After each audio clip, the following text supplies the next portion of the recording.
Olá, neste programa vamos falar sobre a educação profissional integrada à educação de jovens e adultos. A educação não pode servir apenas como um suporte ao mundo do trabalho e à economia. Deve sim servir ao ser humano para seu pleno desenvolvimento. Hoje vamos falar sobre a história e o desenvolvimento do ensino médio no Brasil. Vamos ver como funciona o projeto de uma escola unitária e também como acontece a integração do ensino médio profissional com a educação de jovens e adultos. Para conversar sobre esses temas, o Nós da Educação convida o professor Gaudêncio Frigoto, doutor em Educação, História, Política e Sociedade pela Pontifícia Universidade Católica de São Paulo, professor da Faculdade de Educação da Universidade do Estado do Rio de Janeiro, sócio fundador da Associação Nacional de Pesquisa e Pós-Graduação em Educação. Professor, muito obrigada pela sua presença aqui no Nós da Educação. Bom dia, é um prazer voltar a esse programa, um programa extremamente importante para a educação do Paraná, mas não só do Paraná, para a educação do Brasil. Muito obrigada. Professor, como contextualizar o ensino médio na história do Brasil? Olha, eu sempre digo que a educação está pendurada, ela está vinculada a uma sociedade, não há projeto educacional desvinculado do projeto social. E olhando o retrovisor da história, nós temos uma enorme dívida. De certa forma, a educação pública no Brasil, para as classes populares, só começou depois dos anos 30. E assim mesmo, uma escola pública ainda seletiva e uma escola pública dual. Desde o ensino fundamental e quanto mais se sobe na escala, mais difícil. E também a educação é oferecida de forma muito desigual, historicamente, de acordo com as regiões. Para você terem uma ideia, dos 1.000 e poucos assentamentos que nós temos hoje de reforma agrária, nenhum deles tem ensino médio. A maior parte desses assentamentos, as crianças acabam e os jovens acabam a sua escolaridade na quinta série. Então, a nossa história é uma história de dívida e de mutilação do direito da educação, enquanto um direito social e um direito do indivíduo, um direito subjetivo. Uhum. E de que forma essa escola foi marcada, então, por uma formação de elites, de um lado, e pela educação voltada ao mercado de trabalho, do outro lado? Nós não podemos esquecer que nós fomos colônia de 4 países. Holanda, França, Inglaterra e, finalmente, colonizados por Portugal. Uhum. Então, a nossa elite, ou as classes dirigentes, tem uma marca colonizadora. E a segunda é que nós fomos um dos países que mais demoramos a abolir a escravidão. E, então, também é uma elite com marca escravocrata. Uhum. E, nesse sentido, a evolução da ideia do escravo para o trabalhador é que o escravo era um boi que falava. Muitos escritos diziam isso. Para a visão de Taylor, que é a visão da gestão, inclusive, que seria interessante que o trabalhador fosse um macaco domesticado. Então, isto vai demarcar em sociedades como a nossa, mais que em outras sociedades, uma visão em que o jovem que vem de classe trabalhadora ou que vem do campo, ele não precisa de uma educação básica de qualidade, ele precisa de alguns rudimentos. E nós chegamos ao ponto de agora, recentemente, nos últimos anos, alguns estados do Brasil terem 2 secretarias. Uma secretaria de educação para classe média alta e uma secretaria de ensino técnico profissional ligado à ciência e tecnologia, que é exatamente destinada àqueles que teriam pressa para o mundo do trabalho. Só que ninguém hoje, com a base técnica da 3ª ou 4ª Revolução Industrial, pode se considerar profissionalizado se não tiver uma base de conhecimentos sólidos de ciência, de história, de geografia, de capacidade de raciocinar. Então, é um engodo que se faz e muitas vezes é um engodo como política pública. Então, essa visão taylorista que o senhor coloca acontece ainda hoje? ela é, eu diria, bastante forte, se não dominante, na mentalidade, digamos, das políticas, não só educacionais, mas das políticas de um modo geral. É um apartheid social. Quer dizer, isso está na realidade. Eu vivo numa cidade em que o Grande Rio tem 9 milhões de habitantes e 4 milhões e meio são de pessoas faveladas. E quando digo pessoas faveladas, não estou dizendo que sejam pessoas culpadas de serem. Isso é um produto da sociedade. E muitas delas, ontem mesmo, se vocês acompanharam pelos noticiários, são reféns do tráfico, que sequer essas comunidades podem levar seus doentes com essa epidemia de dengue para os hospitais, porque tem barreiras que o próprio Estado não entra. Então é um apartheid social físico, real. E como que fica o ingresso precoce no mundo do trabalho? O ingresso precoce é uma injustiça, é uma mutilação. O nome escola, quando a própria burguesia o adotou como a instituição pública, laica, universal e gratuita, o nome escola vem do grego, que é o lugar para aqueles que têm tempo livre. Então a escola seria o espaço de produzir a infância, do direito à infância e à juventude, que não é só estudar, como se disse no início desse programa. É um direito à cultura, é um direito à arte, é um direito ao desenvolvimento do corpo, é um direito à vida. E hoje nós temos no Brasil aproximadamente 6 milhões de crianças e jovens, é uma estatística recente do IBGE, que estão só trabalhando ou trabalhando e estudando. Então, são mutiladas no seu desenvolvimento físico, psíquico, cultural e também mutiladas no seu desenvolvimento físico, porque muitas vezes são trabalhos degradantes. E o projeto histórico do ensino médio é excludente e classicista? Absolutamente e fortemente excludente. Nós temos no Brasil hoje aproximadamente 53, 54% dos jovens que fazem um nível médio em idade escolar. Mas aí a gente se pergunta, que nível médio? E aí nós começamos a encontrar vários níveis médios. Primeiramente, algumas escolas particulares de boa qualidade, muitas de péssima qualidade, e depois escolas públicas de diferentes qualidades. A rede Cefet, por exemplo, hoje, centros tecnológicos, era uma rede de nível médio excelente. Algumas escolas públicas também excelentes, mas muitas seletivas. 50 candidatos para uma vaga, às vezes. E a grande parte desses jovens que fazem nível médio ainda o fazem no turno, ou hoje no ProEja. Então, são cursos que o jovem já faz, ou adulto em idade não apropriada, e já foi mutilado. E qual a função social do ensino médio? O ensino médio na Constituição e na LDB é definido como a última etapa da educação básica.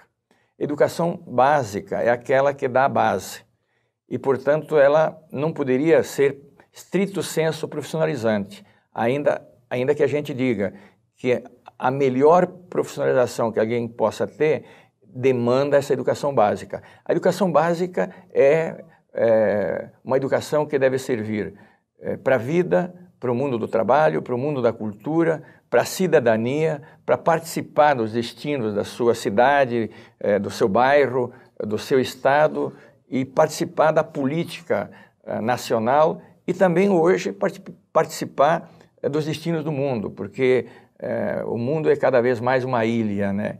E esta cidadania só é alcançada se você tem direito à educação básica. Há muito tempo se diz que no nosso país não há cidadania porque nem todos têm, de fato, uma educação básica universal e de qualidade. E o nível médio é uma dessas etapas. E qual a situação da educação profissional diante desse quadro histórico que o senhor aponta? A educação profissional no Brasil ela tem uma história enviesada. Porque, em que sentido, professor? Porque desde os ofícios, do ensino dos ofícios, no início do século XX, era exatamente, se dava a ideia que a profissionalização era para os pobres e também numa perspectiva corretiva. Era como que um castigo. Evidentemente que a sociedade brasileira evoluiu e é depois dos anos 30, digamos, que se começa a incorporar a ideia da educação profissional como um direito social também, como um direito subjetivo. A educação profissional, na verdade, ela deveria vir depois do ensino médio, ou na universidade, ou num curso pós-médio. Por quê? Porque o nível médio é ainda considerado a educação básica. Obviamente que o ensino médio, como eu disse anteriormente, ele dá uma base profissionalizante. Sem o ensino médio, uma educação profissionalizante é muito pobre, é muito adestradora, não dá ao sujeito os elementos de transferir de uma área para outra ou aprender aspectos da evolução do mundo do trabalho. Há uma mudança cada vez mais veloz na produção, tanto na área de serviços, quanto na área, especialmente, da indústria. Então, se essa pessoa não tem uma base para aprender as mudanças, ele eternamente tem que ser adestrado. Mas tem momentos da história em que esse ensino profissional entra e tem momentos da história que esse ensino profissional sai do currículo. Como que isso acontece? Há um sociólogo no Brasil que se chama Luiz Antônio Cunha, que ele diz que nós temos uma cultura do zigue-zague. E isto se deve a que nós somos uma sociedade que não temos Estado, isto é, não temos instituições que tenham continuidade, nós temos governos. Então o Paraná é um exemplo disso também. O Rio é outro exemplo emblemático. Houve uma época que aqui no Paraná se tirou praticamente o direito da educação profissional. No Rio de Janeiro, nós tivemos escolas de tempo integral, depois não tempo CIEP, não CIEP, também a educação profissional integrada à educação básica, agora é segregada, a FATEC é uma fundação que se ocupa da educação profissional e é ligada à ciência e tecnologia. Tudo muito confuso. Muito confuso. E isto significa também que tem pouca sociedade que cobra dos governantes uma continuidade. Então, as políticas são muito mais políticas de governo e não políticas de Estado, que são políticas que atendem à sociedade. E o senhor acredita que essa modalidade de ensino caracteriza essa diferenciação entre as classes? Sem dúvida. Já no século XIX, um filósofo da enciclopédia Desti de Tracy dizia de cara limpa de que um sistema educacional bem administrado devia ter dois tipos de escolas diferentes. Um para aqueles que têm tempo de estudar e vão ser os dirigentes, e outros para aqueles que deviam aprender muito cedo o duro ofício do trabalho. E há vários livros que mostram exatamente que a escola é dual e é classista. E a luta da sociedade é uma luta para superar isso. Mas só superamos a escola classista se a gente também supera a sociedade classista. Então, agora nós não podemos esperar superar a sociedade classista para a luta de uma escola não classista. Então, numa sociedade classista também a democracia é precária, mas a luta democrática é fundamental. Daí que no Brasil, eu creio que nós avançamos. O Paraná é citado num livro desse autor, Luiz Antônio Cunha, como uma das primeiras experiências de ampla luta democrática na educação. Minas Gerais e Paraná. A primeira grande luta democrática se deu em cidades, Lages, Santa Catarina e Piracicaba. Os estados que colocaram uma plataforma mais ampla, democrática, e que não teve sucesso de todo. Por quê? Porque ainda nós temos uma sociedade de elites opacas, de sistemas e de governos também que têm pouco compromisso, às vezes, com a sociedade. Então, de que forma, professora, a educação serve à economia? A educação serve à economia não de forma direta, eu diria, mas de forma mediada, né? Evidentemente, do que se produz a economia, né? A economia se produz pelo trabalho. O trabalho que produz trigo, que produz soja, que produz suínos, mas também que produz máquinas, que elabora madeira, etc. E nós, analisando como se dá a relação do ser humano com o mundo do trabalho, nós vamos encontrar desde os homens que coletam só as economias de coleta, só coleta fruto. Segunda etapa é a agricultura e a terceira etapa é o artesanato e a indústria. E o ser humano, desde lá da antiguidade, né, como dizia Anaxágoras, pensa porque tem mãos. Então o ser humano tem que sair à cata e gerar sobrevivência. E ele medeia isso pela técnica, pela ciência e pela técnica, e pela cultura, pela tradição. Então, a escola, na definição clássica, é a instituição que produz, organiza, socializa conhecimentos, valores e atitudes exatamente para que o jovem, a criança, seja coetâneo do seu tempo. Veja, eu me lembro quando estava fazendo o meu mestrado, e eu tinha colegas na Alemanha, e a gente se comunicava por carta. Que hoje quase nem existe. Eu, pelo menos há 15 anos que não escrevo carta, não é mesmo? E-mail, etc. Telefone. Para eu telefonar do Rio de Janeiro para minha família no Rio Grande do Sul, além de ser caro, hoje a gente tem o telefone aonde vai. Então, a velocidade, esse é um direito do cidadão a aprender a especificidade dessa evolução. Agora, aí que está o ovo de serpente. Para ele poder apreender e entender, inclusive, que o celular que está no bolso é um perigo, o próprio uso do celular, hoje em dia existem estudos que pode afetar aquela energia que está aí dentro. Nós tínhamos que ter conhecimento disso.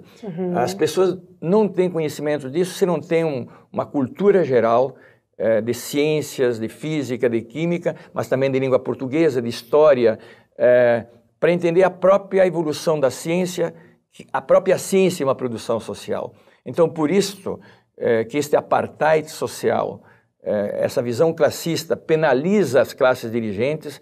Antônio Gramsci dizia que as classes dirigentes criam mamíferos de luxo.